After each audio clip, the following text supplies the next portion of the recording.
Hi guys, it's Chris with City Girl Homestead, and Tom will be out here a little bit later. We're going to turn this into a working kitchen today. Tom's things that he needs to finish up that job won't be in here until today sometime, so we're not sure when. Say hi, Tom. Hi, Tom.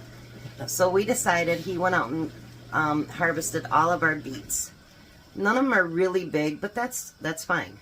So we've got 2 pans over here. So when you get ready to can your beets, you need to obviously take them out, take the stalks off, leave the tails and everything else on it that will come off later. You want to wash them up, and then you want to boil them.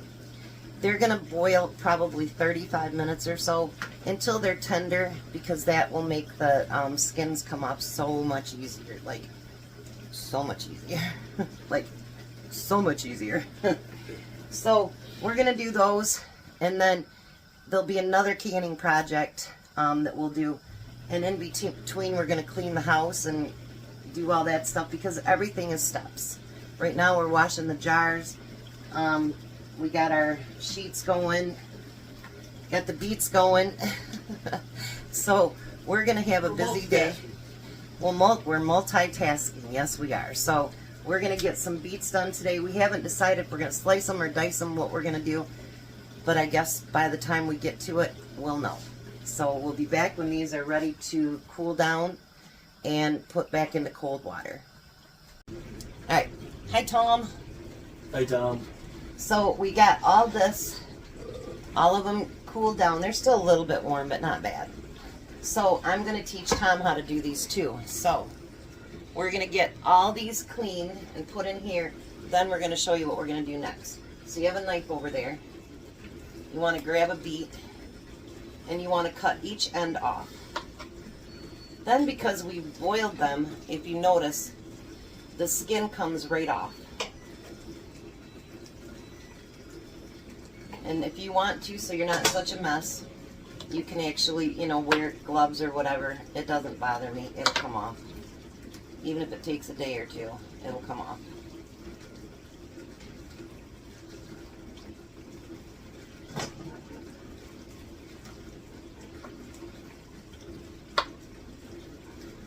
Look how easy that skin comes off.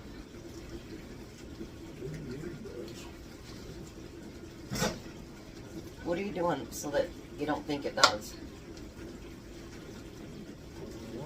Look. Squeeze a little bit, and it'll roll right off. Oh, much easier. Yeah. Now we'll do a quick rinse again to make sure that we got everything off of them, because these are, underground. They've been covered in dirt. You want to make sure that you get everything off of them, because you don't want to get sick off of anything that you've done, that you've canned, that's underground. Not to mention possible bugs. Well, the bugs probably boiled out already, if there was any. I don't know, so. But it's always nice to do that second, just make sure that you got everything, because you don't want to, leave anything. Look at that one, it came right off by itself. I didn't have to do anything with it. That was nice salad. Yep, but pinch and see how fast that comes off like that. Yeah, you know. Whoop. We're going to do something a little different with these beets, because we already have pickled beets downstairs. We have regular beets downstairs. So I came up with a new idea today that I want to do. And I think it'll be great.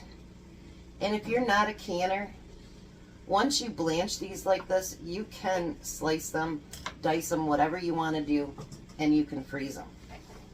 So if you don't can, but yet you love the taste of fresh beets, you don't have to. You can actually freeze these once they've been blanched like that and peeled. I'm bleeding to death. You're not bleeding to death. No point in washing your hands off every 5 seconds either. Didn't plan on it. I do plan on getting rid of my mess. Well, you can do that after a few, honey. Well, my board's a little smaller than yours, honey. You've done 2. All right, so not to keep you guys, I'm going to come back when these are all done, and we'll go to the next step that we're going to do. Okay, so what we decided is I have plenty of canned beets downstairs, and I have pickled beets downstairs, all that good stuff. So we thought to ourselves, what about if we did what we would consider a salad beet, which would mean just little tiny cubes that you can, you know, drain and then put them on salads or just eat if you want to. That's completely up to you. So I'm using my little slicer thing here. You can pour some in there if you want, honey. And we're going to get all these diced up.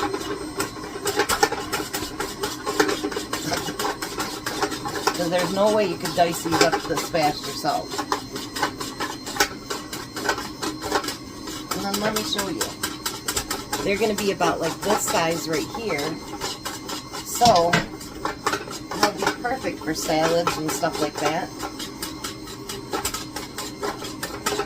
I think it's going to be a great idea to do it this way. Because we do have full sliced beets. We have all the pickled beets. So why not have some of these? Look how beautiful those are. A lot of work in beets, aren't there, Tom? Yeah. I don't know why I want so much for it. Don't know day dry. I love this machine, you guys. It's one I demoed last year, that new Hind. And it just dices so quick. That's alright, keep going. Alright, so we're going to keep dicing all these up when we get them done.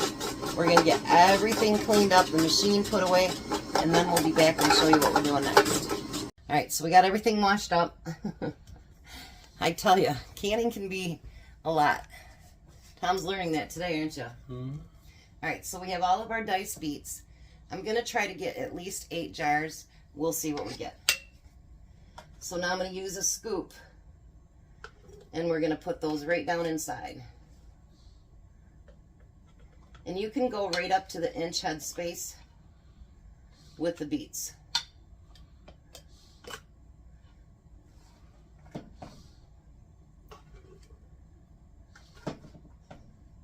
You wished you went to work today now? No. Beets have to be pressure canned, so we do have my pressure canner out.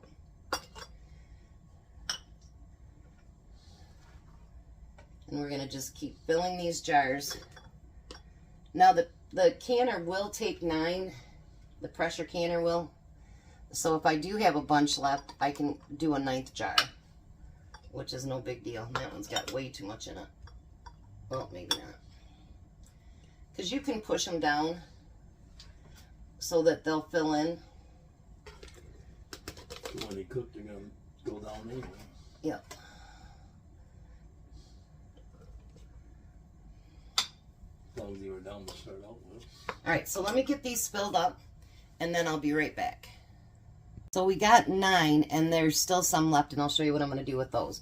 So he's going to get these filled up to the 1 inch head space.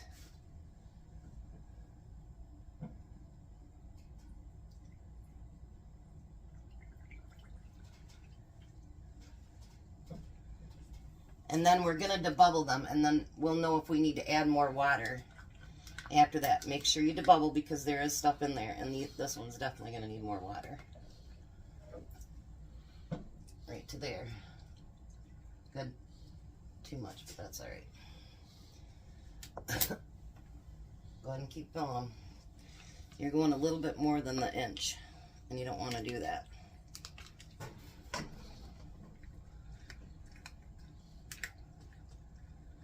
Because it's easier to take or put in than it is to take out. No. Yeah. I'd never guess that. You can tell my older jars because they're all shaped differently. Like you have ones like this. You have beautiful square ones like this. I love the square ones. I do. Those are my favorite jars. That wouldn't have been good. That one needs just a couple drops more of water. There you go. These three.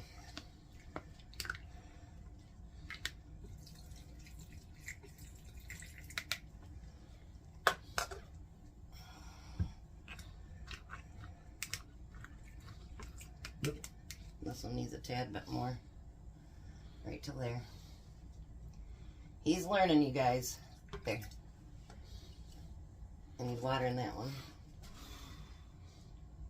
You learning, Tom? A little bit. A little bit more.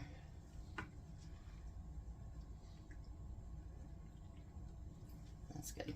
And then that last one over there. That last jar over there. I was hoping you'd bring it over to me. So Oh. that would be the hell over there. I still missed it. Our floor is a mess, you guys. You should see it. It's really bad. They got hit. Need a little bit more. A little bit more. I went and scrubbed pretty good with a rag. Before I even think about mopping. Alright, so now, that's good. You can dump that water out. We aren't going to use it. No more water? Nope. So now you want to be sure, because I know this one over here for sure has some on it. And this is when you do this, you check to make sure you don't have any chips, anything else. And for those of you that are not newbies, there's a lot of people that for the first time are canning, and they need to know what to do too. So if it's repetition, I'm sorry. So then, so you don't have to watch me do all of it, we're going to get 3 lids out of there. These are my 4-jar lids, and I'll leave below a link that you can get 10% off. And right now they have buy 100 lids, get 50 free. I didn't like that one.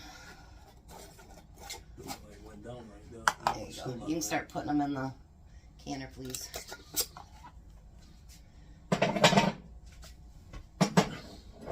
Alright, so we're going to get all these loaded in the canner, and then we'll be right back. Alright, so now we got them in the canner. We got 9 pints in there. And then we've got it on high. The water was cold. The jars are, well, the jars cooled down. We took them out of the dishwasher. But now I have some still left. So what happens when you do that? Do you want to run a second canner? I don't. And what if you don't can at all? Well, for those of you that don't can, these have all been done. So I put them in quart freezer bags. And you can use as little or as much as you want in your bag. I would use what I'd use like for a pint.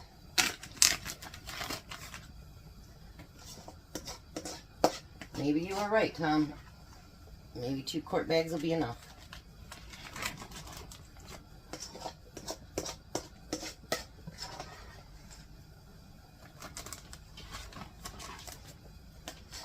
So for those of you that don't can, but you want fresh beets, and you find them on a, oh jeez. Good thing I wore my dark shirt today. I do. That's my goal, is to make a mess for you. I see that. Do you know? Let's get that last little bit out of there.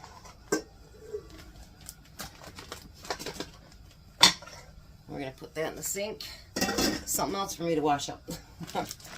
Now I'm going to take all the air out of these.